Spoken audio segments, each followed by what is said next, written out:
there, and then of course, you're going to see, the website part of it here. But then it says retrieved from.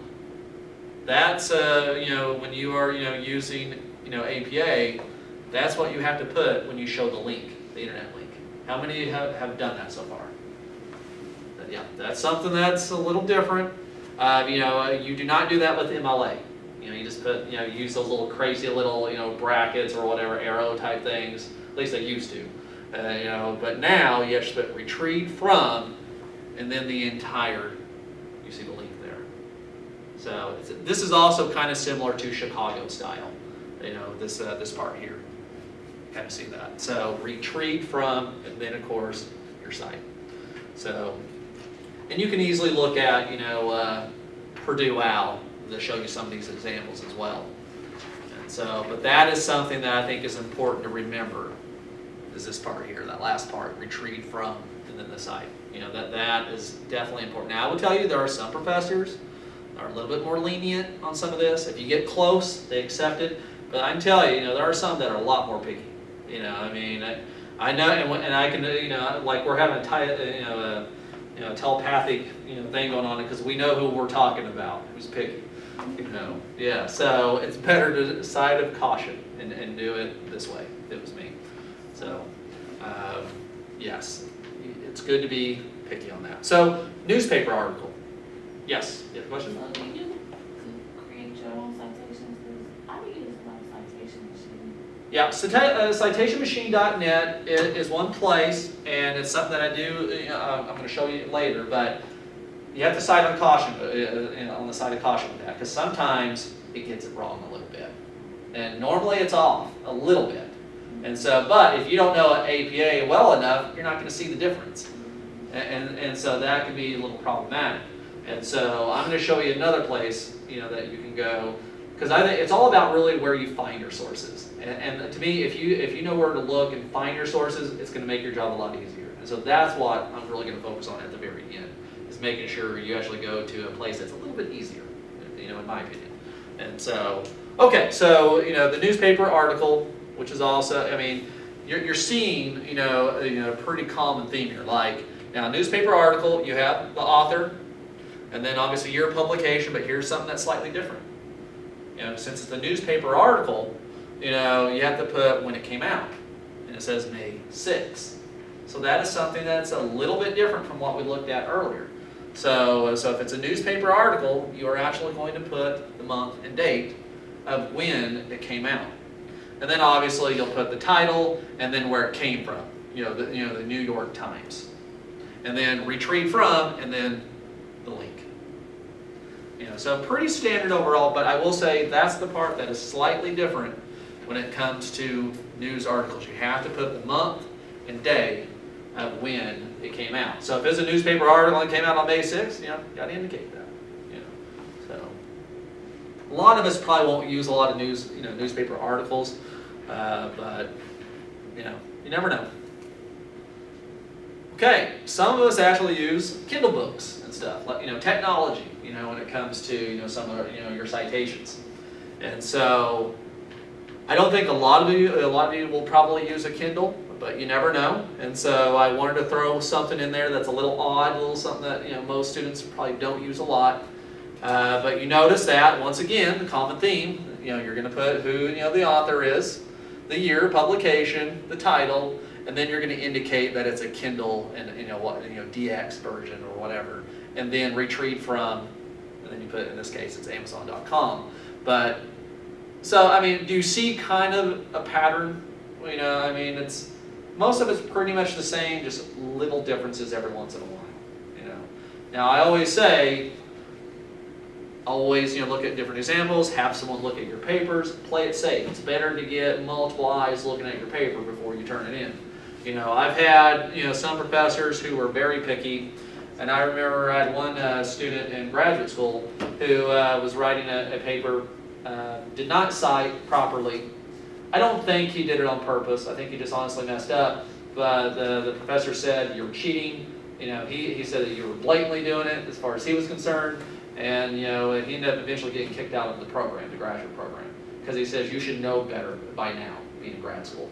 And so he had to go through a hearing, because he fought it, and then they sided with the professor, because 9 out of 10 times they're going to side with the professor, and then he got removed from our program. And so, now I will say, the con, why I don't feel too bad for him is, this student did wait till the very last second to get things done. I mean, he was always scrambling for the very last second. He missed class a lot too, so that probably didn't help. But, he made a mistake. Now, I personally don't think it was intentionally. I just think, he's waiting, too long, and he got sloppy, and the professor was not going to give him the benefit of the doubt, in that case. So I always say, when in doubt, cite. Never take a chance. I have some students that ask a question a lot of times that, how many times should I use citations? Like the in-text citations. I've talked to many professors about this. Now, obviously, you cite when you quote something. That's a given. But what is, kind of the happy medium? Like, how many times should you most likely be quoting? One of my main professors, who's my advisor, I really liked, he used to tell me you have to cite at least once to twice per paragraph. So 1 to 2 citations per paragraph. Because there was a couple times I didn't have any citation in the paragraph. Now I'm just talking and analyzing things, but he'd be like, well, how do you know this information? How are you analyzing and discussing all this? It's like you had to gather that information, that knowledge from somewhere. So why not put in a quote and then explain things? So every paragraph he wanted at least 1 or 2 citations to back up what I was talking about. So when you're writing your papers, that might be something to think about. Try to have at least one citation per paragraph. I think if you do that, you're probably going to be okay. Now, obviously, if you quote a lot, then obviously you need to put more. Even if you paraphrase, you still have to put the in-text citation. The number 1 rule: when in doubt, cite. So just don't take a chance when it comes to that. Okay, let's look at some more. So this is MLA. I'm going to briefly go through this really fast, and then we'll go and look at some of the where we need to cite stuff. So MLA, we've already looked at APA, so some of the difference between the two is they don't have a cover page for MLA. Look at all the information, just right up there in that left corner. That's it. You're putting your name, you put the professor's name, the class, and then the date, and then your title is right there in the middle. That's definitely a big difference from APA when you have a separate page and you have all that information. And then now they do have kind of the header up there, with the page number, last name. You also see about the in-text citations. In-text citation, and there is just parentheses, last name, you space 1 time, then you have the page number. You don't have P period, you just have what in this case I think it's 837. So that is it. That's the only difference there. Most of us kind of know that already. So what about APA? What do you have to have APA? Last name, comma, year of publication, comma, and then P period, and then whatever the page number is, and then you close your parentheses, period on the outside. And once again, you see here, the period is on the outside for MLA as well. The only time that you have it on the inside is what? The block quote. It's APA is like that, and MLA is also like that. So, and then of course these are just examples of how you can do the in-text citations. But most of you have already said you feel okay with MLA. So I'm just going to kind of breeze through that. Different examples there, and so we'll keep on moving. There, of course, that's showing that long kind of. 4 or more, authors, it shows you the ETAL, that means and others. That's what it represents, And then, of course, it's just more examples there. And then, of course, works cited, instead of references.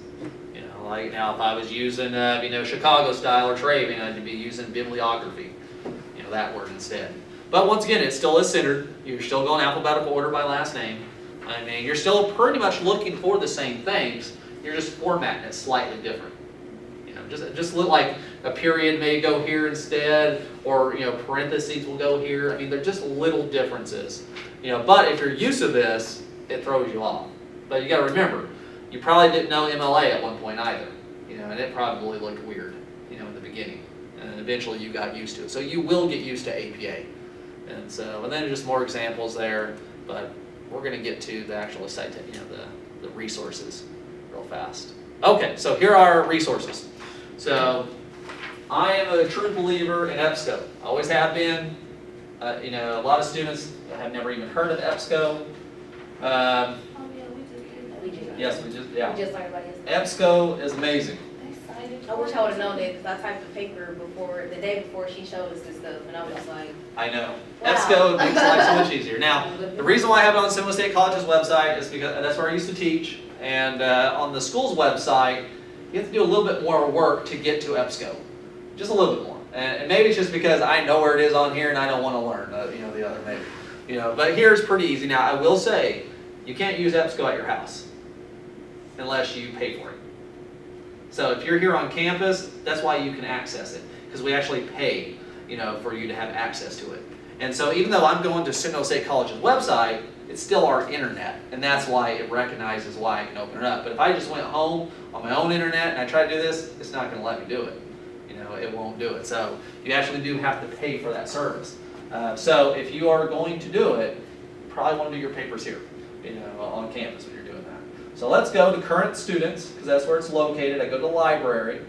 That's if you're trying to access it from Seminole State College's website. Now be careful, because there's more than one Seminole State College. There's one in Florida. So you got to make sure you put Oklahoma, in there, or you may get the wrong site.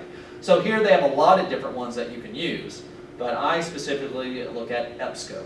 So I click on EBSCO, and then I normally click the very first one, the EBSCO host, databases. I click on there.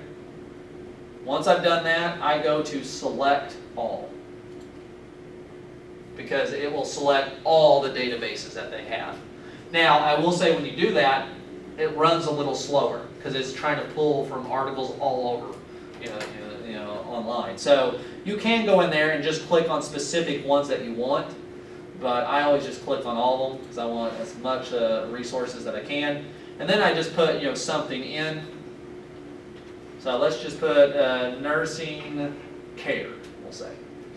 So now it's trying to read, it's doing this thing.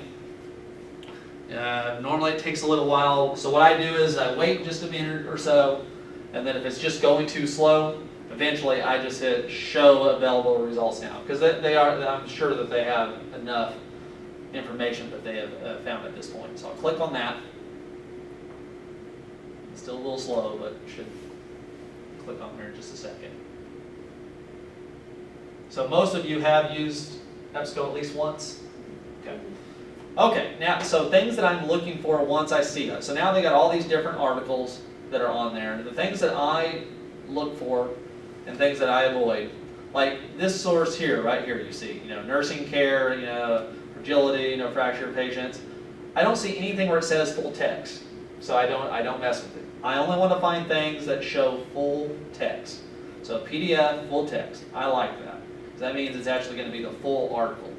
So I click on it. This pops up, and so now, and obviously you'll go through there and read and see if it's a good article or not. But full text, it's going to be pretty lengthy, and so there's a high probability you may be able to use something. So if you go to your right here, this is, you see like the printing, email, but really right there is what I want. It says cite. I love that, because I click on it, look what pops up there. And then I go look for the references that I need. So APA is right there. okay, so we learned about this, like I said, in class yesterday. Uh-huh. But I didn't get to ask her, like, are the APA sightings, are they the exact, or do we sometimes have to tweak those too, or is it Okay. the exact one that we use? Good question. There is. So okay, it depends. It all comes back to the same answer. It depends on your professor. Okay. Now, most professors that I've encountered, the one thing that they told me to add was the actual link, like the long link that you have to have. So what they would do is they'd tell me, go ahead and put in the APA, what you see there. But then at the very end, put retrieve from, and then the actual link. Because they said, even though you got it on EBSCO, it's a journal, I still want to know where exactly where it came from, what exact link you had. So it depends on the professor, but I would say play it safe. But that, I mean, that's me. You know, I'd rather have more than enough information than not enough. You know, but most of my professors still want me to include that link. You know, in case they decide they want to go look for it themselves on there, they would have that. But remember, if it's an internet source, you know, you have to retrieve from, and then the actual well, you can't really see it on this. I can see it over here, but the actual link. So I mean, you can't really see it there, but what on my little screen up here, I still see that, you know, where it has the full link. So normally I just click in that, copy paste it, and then insert it, you know, in there. And so if it was me, and so but like I always say, ask your professor. Always play it safe. But they have APA. You know, obviously they have, you know, and you can see how many different ones they have here. I mean, they have Chicago, Turabian. You typically see Chicago and Turabian for political science, history, government, you know, that type of, classes. You know, my master's is in it's MPA, so public administration, and so they definitely use Chicago style. And if you don't like APA, you would hate Chicago style, just to let you know. Chicago style was horrible because we did not use the in-text citations. We didn't use in-text citations. We had to use footnotes. Footnotes are a pain. So there's a lot more rules to it. You know, they're like the little things at the bottom. You have numbers there, and you have to put in your footnote, and so it's annoying. So APA is actually a lot easier than the other because you actually get to put it into the actual paragraph. Footnotes. You cite all your sources, so at the end of your quotation, you just have like a little number, you know, and then they have to look at the bottom of that page, you know, for the actual citation. So footnotes, yeah, they're a little bit of a pain, and so there's a lot of different rules, you know, how you have to cite those, and so, but yeah, you know, MLA, APA, you know, so use, these, and so when you see it, you just basically copy and paste it, and then insert it in there, but put in that link to play it safe if it was me. Now, you may have a professor who says, you know what, I don't need it. You know, they trust you, don't worry about it, not a big deal, you know, but you will have some professors that are very sticky. I mean, they're sticklers. They want to make sure. I used to have some professors, I had to print off the first page of every citation that I had. And I had to include that in my deal, so. You scare everybody off? No, we have three dedicated here, so.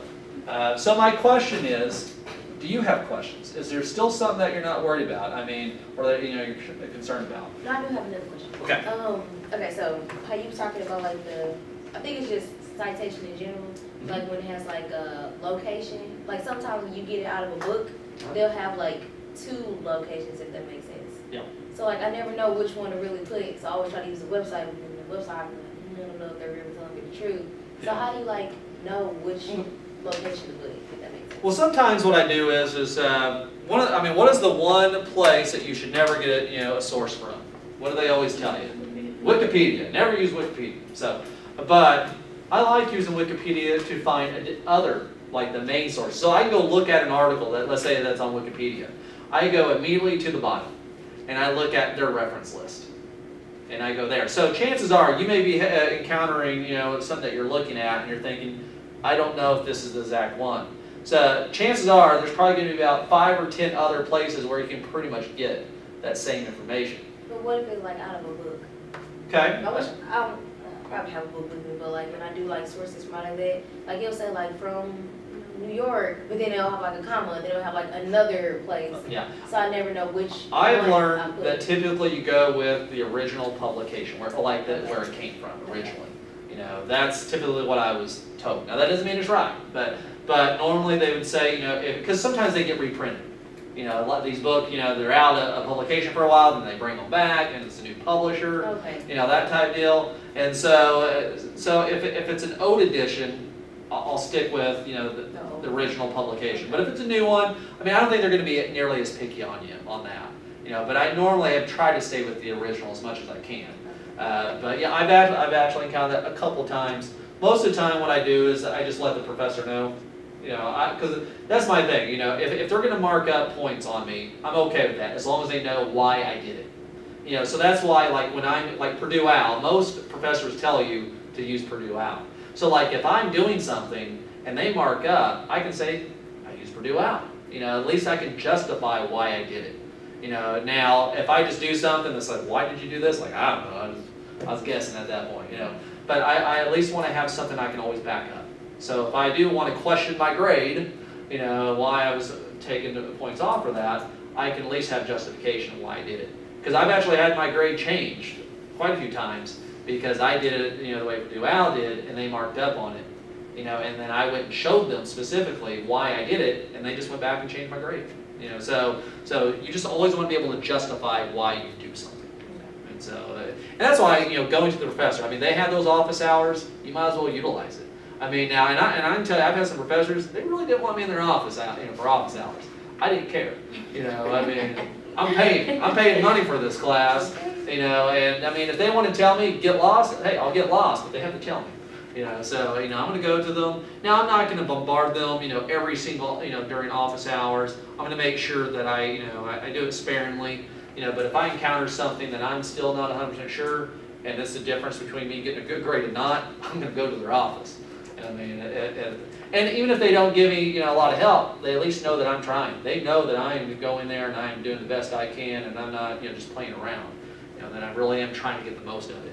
Because I can tell you that does make a difference a lot of times. You know, when you start going to their office and asking these questions, because you know, when you're a little bit on the line, think about at the very end of the semester. What if you know you're at an 89 or 79, whatever it may be, but you've been going to their office hours quite a bit. You've been asking for help. 9 out of 10 times, they're probably going to bump you. Now, there are a couple of professors that are sticklers, and I mean, you make a 79.9, they're keeping you at a 79.9, not at a few, you know. But most of the time, they're going, you know what, this person has come to my office, they've really tried, they've gone above and beyond, I'm going to bump them up a little bit. You know, they're going to give you the benefit of the doubt as well if you mess up too. They're going to like, well, I know this student, they're a good student, they must have just made a mistake on this, you know, type deal. And so yeah, so definitely be going to their office hours, talk to them. Now, citationmachine.net, we're almost done. I'm just going to show you this and then we'll get out of here. Last thing. So most of you probably have looked at citationmachine.net, I'm assuming. So that, I mean, some of it's good, some of you got to be careful about. Now, obviously, you can go to create, you know, your stuff here, and then you can choose which one you want. Oh, a little bit. So now, obviously, you can type in, you know, your information for the thing that you're looking. It'll show you. I mean, what I typically like to look at is I go down and I look at these examples. Is what I normally do. Like when I'm not sure on certain things, I'll go and kind of compare it. And you know, obviously, we just saw, you know, from the PowerPoint that we looked at, you know, some of the examples that they're showing right there. It's the exact same thing, pretty much. You know, that we were looking at earlier. Obviously, you have to be careful with citation machine because once you start going in and typing that information, it sometimes formats it just a little weird, a little different. And I tell students never, ever use Microsoft Word when you're doing your citations. How many of you have used that before? Where because it does happen. In Google Docs, we seem like it messes up some of our format too. Yeah, I don't use them. I stay clear of them because they are a mess. Because they format it wrong. A lot of times, sometimes it's just the spacing. I mean, you can just tell it's off. Like when I used to look at papers, and I could tell that they used Microsoft. I mean, that's how noticeable it was. Now I've looked at a lot of papers, so I mean, yeah, but I mean, think about these professors. They see a lot of papers. They've probably seen it all. So when you're using that, they probably know, you know, and that's why I would say avoid it because they can tell that you're going the easy way out and just trying to do it that way, and it doesn't look right. And I think there's one thing you wanted me to show you. The indent for the yeah. thing. So we'll go open up Word or whatever. So let's go here. Blank document. Now, obviously, I'm just going to put some gibberish in here, you know, because I don't want to sit there and type a whole paragraph, but just want to show you the spacing. Okay, so let's say, for example, that you're wanting to do the block quote. So you click in on the first sentence, we'll say, you hit tab, but then you go into the second sentence right there, and then you click tab again, and so forth. So it's all flush. So that's like when you type the paragraph, like Yep. when you type in, that's like quote, not quote. Block quote. The long block quote, you know, if it's multiple sentences, big block quote, instead of having to use quotation marks, basically have to indent everything. It's and not move it gonna make over. the paper look weird when you should. It will look a little weird, but I mean, once you like, so for example, so this is, the block quote. And so, and then obviously I have my period there, and then I have my in-text, so we'll just say, Jones, comma, and then year of publication, comma, and then page number, period, let's say 123, there, here, period out there. Okay, so that is, the long block quote. Now, once I'm done, I will start a new paragraph. Okay. So yeah, so you're gonna have that long, the long block quote, and then you have to go back and move everything back the way it was, and then you start writing again a new paragraph. So the reason why you do that is because it's supposed to stand out. I mean, you are trying to make the long block quote stand out, and that's why you're not having to use quotation marks, because you push all that over, so they know it's not your words, because of that. And so, but remember, it's 40 words or more, for APA. Normally MLA tells you somewhere around that 4-sentence range, 3 or 4 sentences, give or take, or whatever, and stuff. What else? What else, what were we not sure about? Oh, I think we were talking about, you were talking about we were talking about citations. Sometimes, let's see here. When you have when you're doing the reference page, and it kind of wants to mess up on you, because you hit that, it's not working. I mean, so sometimes you have to click on there, hit enter, and then just hit tab, and then the second line moves over. And so, but now here's another thing I see students make a mistake on all the time, and it's very common. A lot of times, they will like sometimes, I will see this type of thing happen. Get it there. Like, they have because sometimes you have a very long, link or something, and so it pushes everything, to the bottom. But then you have this big space up here on that first line. So how do you fix that? Because you're actually supposed to have as much as you can on that first line. And so, so what you do is you try to find breaks where you can. So I see a break there because there's a semicolon. So I hit. So let's see here. We have to get flush. So you find, you try to get it as far as you can up here, and then, you put the rest down there. So you've got to get it all as far as you can before it drops, instead of having that big space. You don't want that. And that happens quite often, with students. I don't know if you've encountered that yourself, but so a lot of times I see these big chunks just missing there.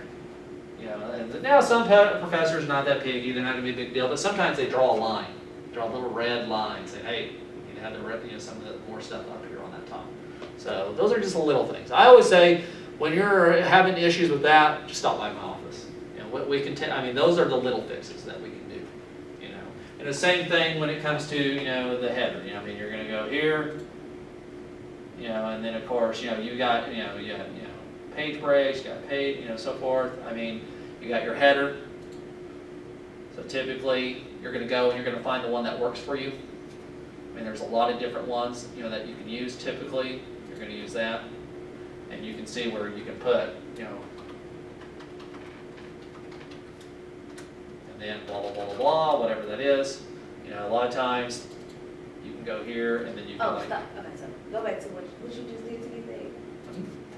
I used. Which drop yes. you used? Okay, so when you're starting this, and I can click out and get out of it, but you go to Insert, and you go right here to Header. Yeah, that's what I be using. And yep. I'll be clicking like the third one, but which one did you choose? Okay, so yeah, you don't want the third one typically. Well, you could click on that and you could put, your deal, but then you're still going to have to put your page number eventually. Okay. So that's why I just go. Oh, icon.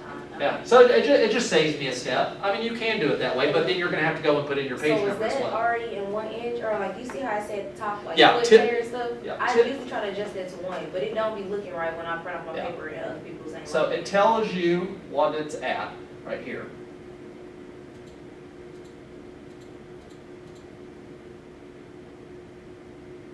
That's more of a, where, at least it says it's 1 inch right there. Yeah, but it don't look, like, that's me, exactly how it looks when I print my yeah. paper off. And I looked at another girl and I'm like, Yeah. I Sometimes did they're- no measure worth at Yeah. all, and I did exactly that. Yeah, so, and I can tell you from experience, I mean, I normally use, the half, I just think that's way too much space, me personally.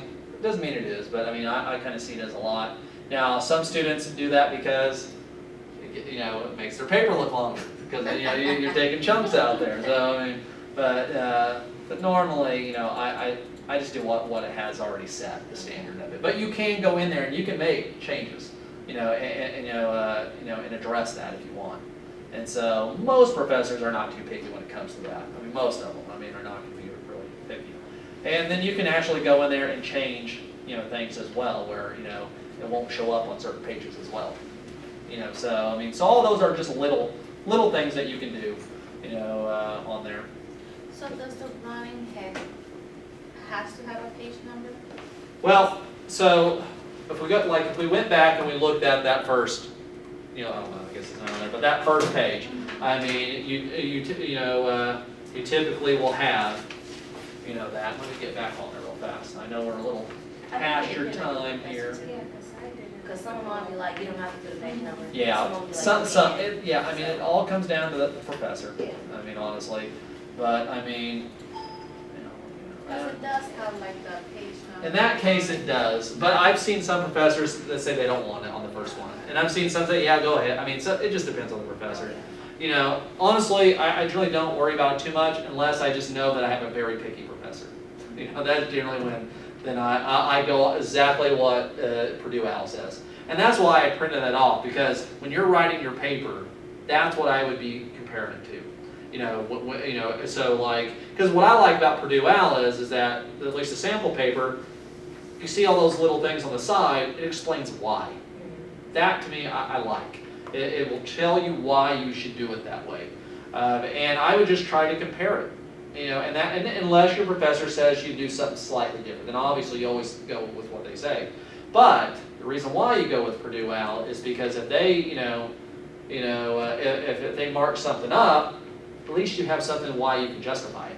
Like, well, I just follow Purdue Al here, it shows it, and I go and show them, why I did it that way. So like, if I got something marked up, maybe I wait until after class or go back to their office and say, I just want to explain why I did this, because normally I want to talk to them because I want to make sure it doesn't happen again, and so I mean, I don't think it'll come off as like confrontational. How dare you mark this up? I'm smarter than you. I did it this way. You don't know anything. You want to make sure you're explaining why you're doing it, so that way you can correct it for the future, on there. And so, okay, last thing you have to do is just there's an evaluation form. I'll mark that up, and we should be good. Yeah, that's fine. And so, and hopefully that little the APA thing. And this is just, we got these at the bookstore, but what I like about it is shows on the back and lots of examples as well. Like, for example, personal interviews. Like if you're gonna do a personal interview, which you'll encounter that at some point. But I mean, it's pretty thorough, and it gives a lot of the, the So kind it's of not like rules. everything you talk about in the packets are in here just in case you were missing. Yeah. Good. So, and if you have a question, always know you can stop by my office. I mean, it's, and if we do need to schedule like more time, we can easily block out. Like I may be busy one day, but we'll just schedule a time where you can come in for an hour or two if we have to. We can block it out on the schedule, and we'll just devote that much time. Okay. So, Well, alrighty, thank you. have a good one. Have a good evening. Those Carl, is your brain tired now? Yes. It is. Yeah, I figured it would be. It's been tired all week. Yeah, I tell you, citations, no one loves it. Yeah, and then the class that I'm doing, the APA paper, is a hybrid class. So we don't really get to see her. Like today we had class and it was just presentation. Yeah. And then I don't get to see her till like 3 more weeks. I think till next month, 3rd or something like that. So you can't really talk to her. What Yeah. she does is stop by my office, but then she's there when I'm in clinicals and it's just not the schedule. Well, you just need to tell her she needs to make more time for you. Yeah. You just tell her, this is not going to work for me. You're going to have to do more. I tell her. Well, have you been able to, like, do some stuff here on campus and stuff, you know, kind of having that balance where you can have some fun too? I went to the comedian, but pretty much because I was in the captain volunteering. And then, how have I done? Well, just trying to do activities with CAP, like Yeah. volunteering with them. I think that's good. So, yeah. I mean, it's all about just trying to find the balance, because if you don't, I mean, you just get burned out fast. That's what I want to do, because for instance, tomorrow and Friday, I won't have clinicals. Yeah. I'm just trying to fix everything, put it in order so that I know how to manage my time to see if I have time here or not. Yeah. It's different, because we only have one class, and then the other two are hybrid classes. So one, we only